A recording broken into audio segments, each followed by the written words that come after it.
Well, I loved The Lone Ranger, and I loved that Dennis Law. Him and George Best. He sure knew how to kick a ball. I wanted to be a cowboy and learn to crack a whip. Stand up in that lonely street, 2 guns on my hip. Along the mighty Beatles came, and everyone went, ah! They could play and sing and everything. And of course, that John could draw. Well, that was it for me. I never once looked back. The tricks to learn and waves to catch. I had a plan of attack.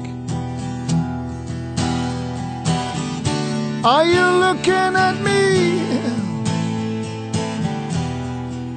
Are you looking at me? Are you looking at me? Are you looking at me, pal? Then we headed south, where the surf came crashing in, from black and white to colour, from innocence to sin. It was summer in December, blowing heat waves in my mind. People talking funny, some cruel and some were kind. From the crackle of the cane to the frown of a big black snake, from the breakers at Bondi and down to Walliga Lake. From the sound of a million fly screen doors closing on the past, like that chimney the fires couldn't burn, I was built to last. Are you looking at me? Are you looking at me? Are you looking at me? Are you looking at me, pal? When I flew across the ocean, I was #1. People gave me everything, and I didn't need a gun. Walking down that avenue, I never felt so alive. People calling out my name, and I'd only just arrived. There was a tightrope walking bagpiper in the middle of Central Park. Steam was rising from the ground. I wore my cape out after dark. I had myself a moment, my day out in the sun. It's an unfinished story, but it's more than just begun. And I know more than one thing, but not more than 2 or 3. And I'll tell you if you'll listen, and I'll tell you for free. It's no life being a cowboy and eating all them beans. Coffee's cold and the herd is gone and all you've got is your dreams. You can always put your spurs back on, but save them for Halloween. You're better off heading north or somewhere you've never been. Are you looking at me? Are you looking at me? Are you looking at me? Are you looking at me, pal? Are you looking at me? Me. Are you looking at me? Are you looking at me? I said, are you looking at me, pal?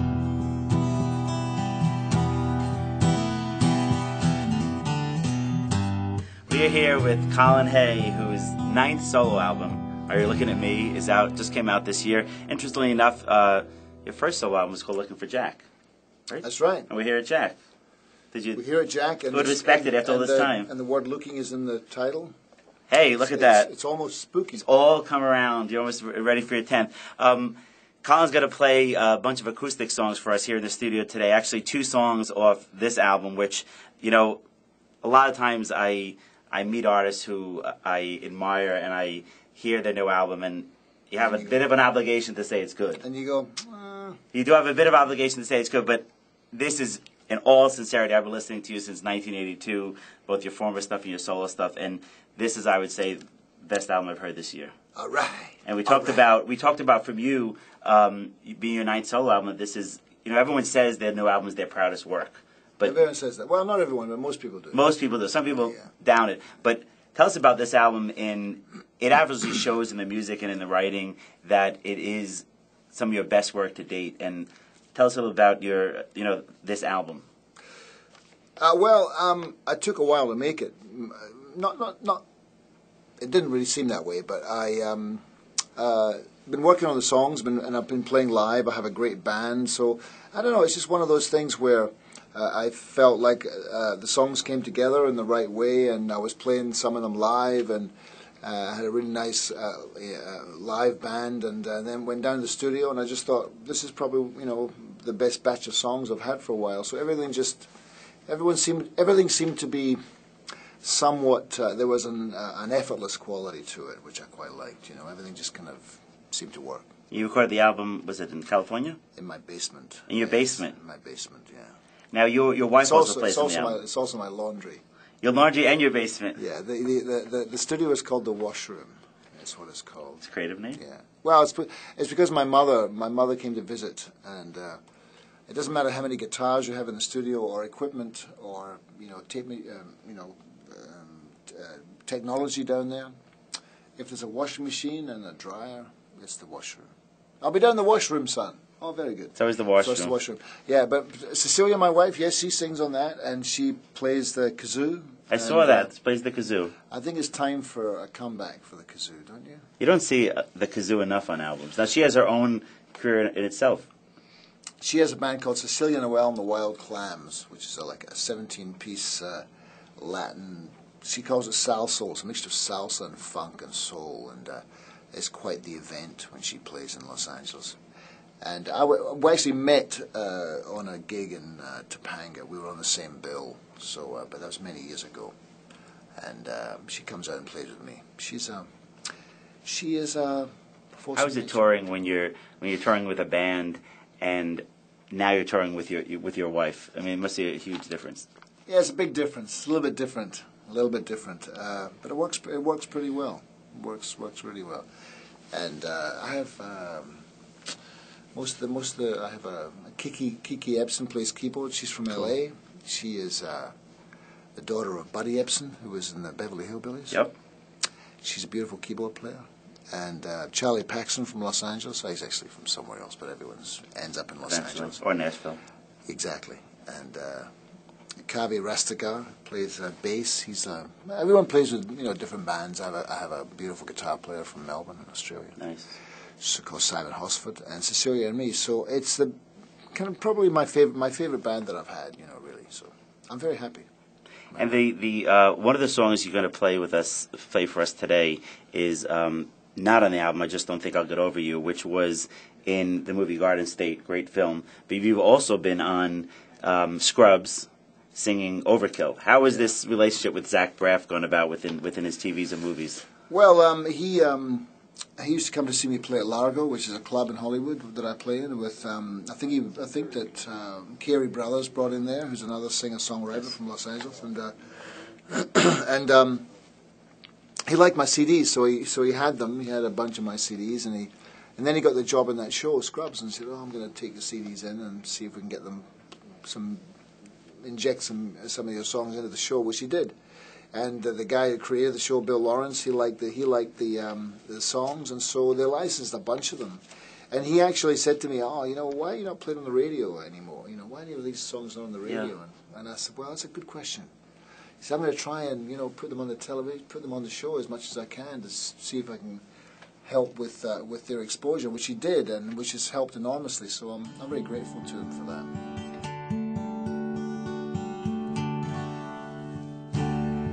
I can't get to sleep. I think about the implications of diving in too deep, and possibly the complications, especially at night. I worry over situations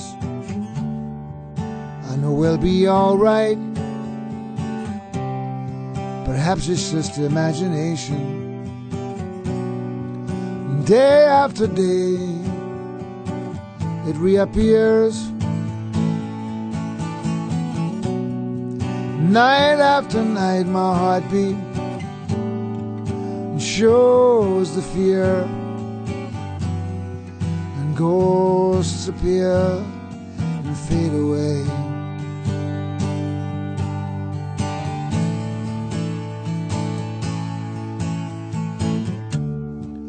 alone between the sheets, only brings exasperation. It's time to walk the streets, smell the desperation. At least there's pretty lights, and though there's little variation, it nullifies the night from overkill. Day after day it reappears, night after night my heartbeat shows the fear. Ghosts appear and fade away.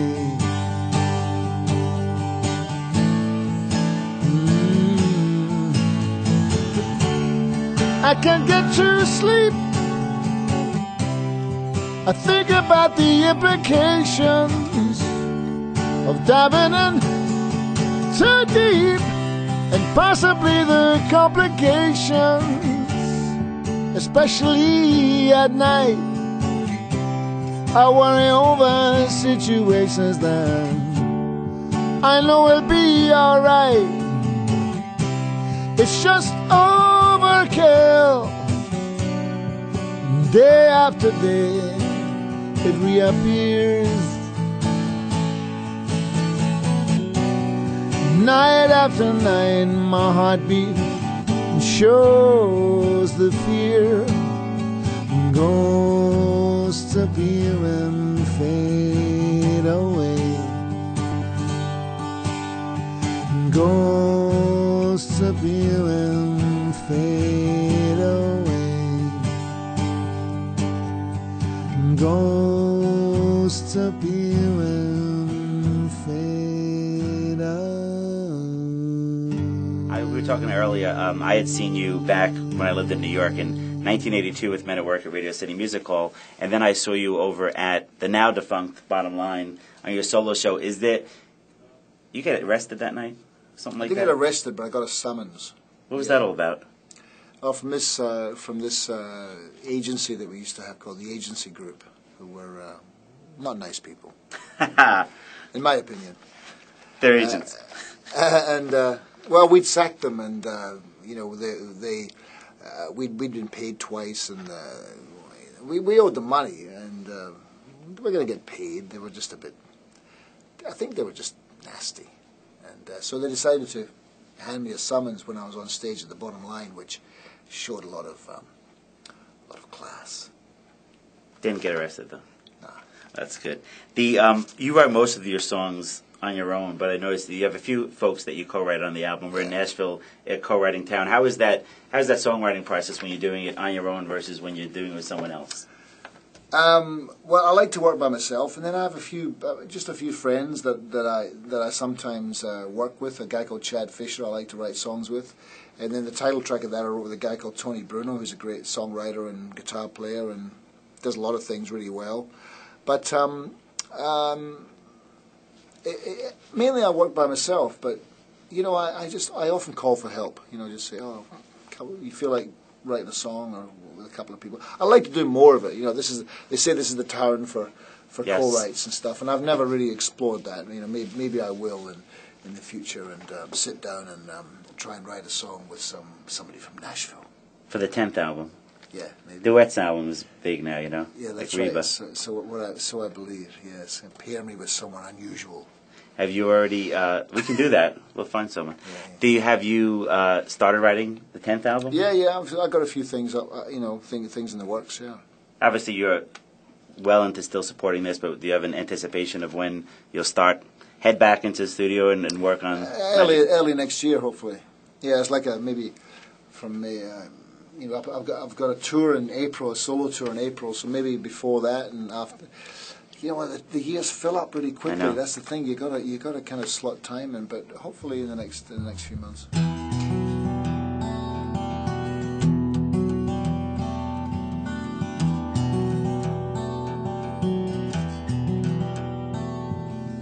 There's a needle in the soul of the city.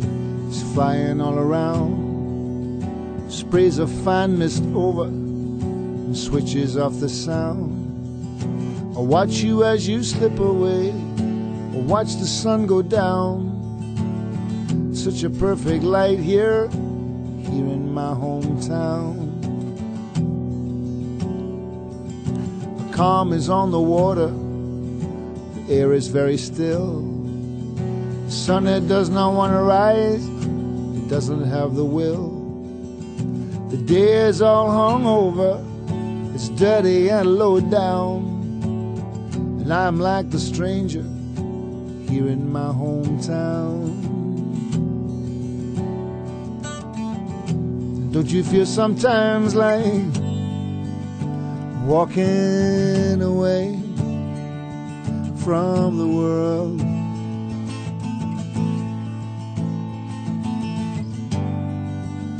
Walking away from the world.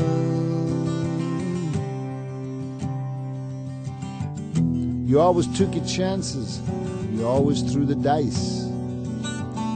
You knew they were loaded, you came close once or twice. Voices kept on calling, come on down. You never stood a chance here in my hometown. You loved the beginning, never ready for the end. You've been gone for years now, but I can still pretend. Nothing anyone could do, you lay your money down. Now I see you everywhere here in my hometown. Don't you feel sometimes like walking away from the world?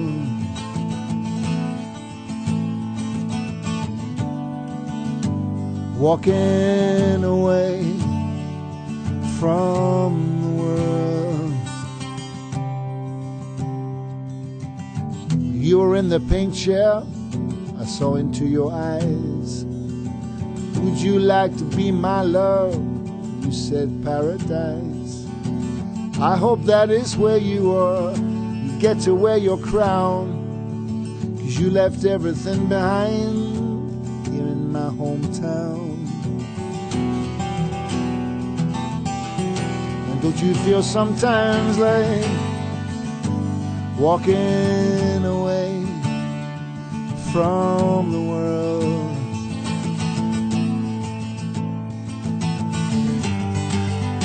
Walking away from the world. There's a needle in the soul of the city, but watch out where you step. It's everywhere you care to look, and not where you expect. I watch the day roll over, I watch the sun go down. It's such a perfect light here in my hometown.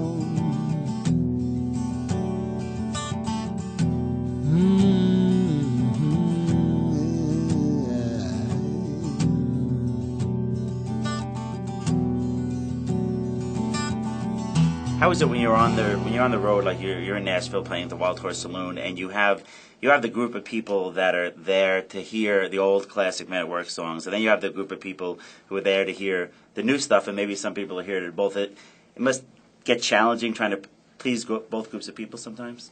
Oh, not really. No, not challenging for me. I kind of just play what I like, and they're in the audience, so I let them work it out, fight it out between them amongst themselves. But everyone seems to be happy because we play old songs and we play new songs and everything in between. So everyone seems to haven't had any complaints so far. Good mix. What about now? Are you on a new Drew Barrymore VH1 show? Yeah, I believe. Well, I have not yet. I mean, I think it's. It. No, and I haven't done it. I think what do they do? They shoot a couple of the old videos, and then you go in and tell them which one you like. They were doing Down Under. I think is one they were doing. Yeah, are they okay? Yeah, okay, cool. Well, that'll be interesting to see what they do with that. TV movies next. Have you ever done any movies? I've done movies. Yeah, I've done a few movies. I'm very available. You know, I've done some films, I've done some television. I have a couple of agents. I have an agent in Sydney, an agent in Los Angeles, but I never call them, which is a problem if you're... Hope you're not paying them if you don't call them. Well, you know, they don't get paid if I don't get paid, so no. But I'd like to do it, but it's like anything else. If you're going to do something really well, you've got to spend time on it, you know. Yeah. If you want to be an actor, you should really, you know, concentrate on that. And the music takes up pretty much all my time. I've done a few things. I did a horror film recently. You did? Yeah, it's called, I don't think it's come out yet, and I'm not quite sure of the title. I think the title's changed, but I played a bad man, and I get killed. So. Did you wear a hockey mask or anything like that? No masks at all. How about DJ? You know, the Jack. You're the first person ever to come in and take on the slot, take over the station. We play what we want. I'm the first one person. To do it. Is that right? We've been waiting all these years. I thought you did that all the time. No, never been done. Really? That's a first. Well, we'll see how it goes. Hopefully not the last. You tell me how it was, because it was a bit early for me, and maybe I wasn't totally on my game, but you know, it was probably okay. It still worked out. Well, we really appreciate you coming in. My pleasure. Good luck with the album. Are you looking at me? You can get it at colinhay.com in your finer music stores or anywhere on the internet. And good luck with this 9th album. Good luck with the 10th album, the rest of the tour, the solo tour, and hopefully when you're back in Nashville, maybe you can play what you want again or come back in and we'll set up a duet for you. All right. You might have a bigger list next time. A bigger list. Some Bob Dylan. All right. Some Bob Dylan. All right. Thanks, Colin. Okay. I drink good coffee every morning. Comes from a place that's far away. When I'm done, I feel like talking. Without you here, there is less to say.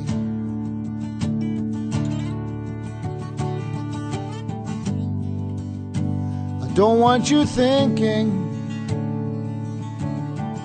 I'm unhappy. What is closer to the truth? That if I lived till I was 102, I just don't think I'll ever get over you.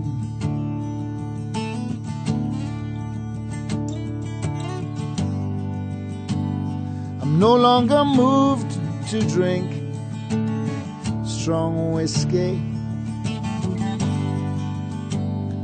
And I shook the hand of time, and I knew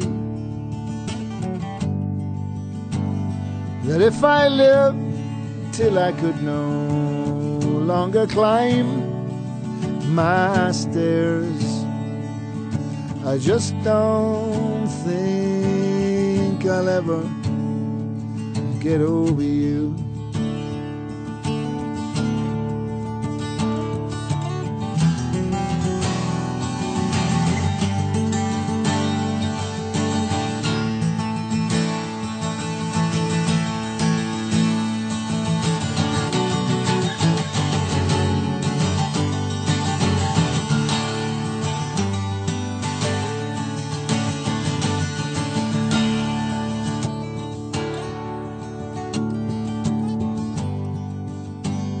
Your face, it dances and it haunts me. Your laughter is still ringing in my ears. I still find pieces of your presence here.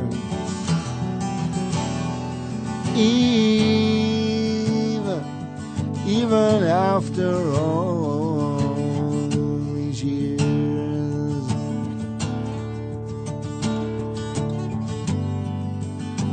But I don't want you thinking that I don't get asked to dinner.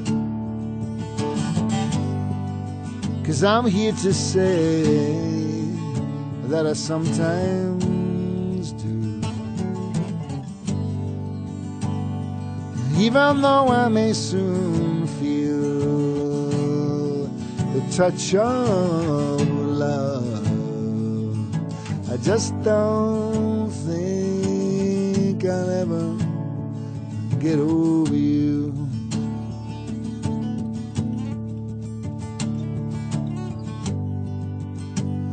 Yeah, if I live till I was 102, I just don't think I'll ever get over you.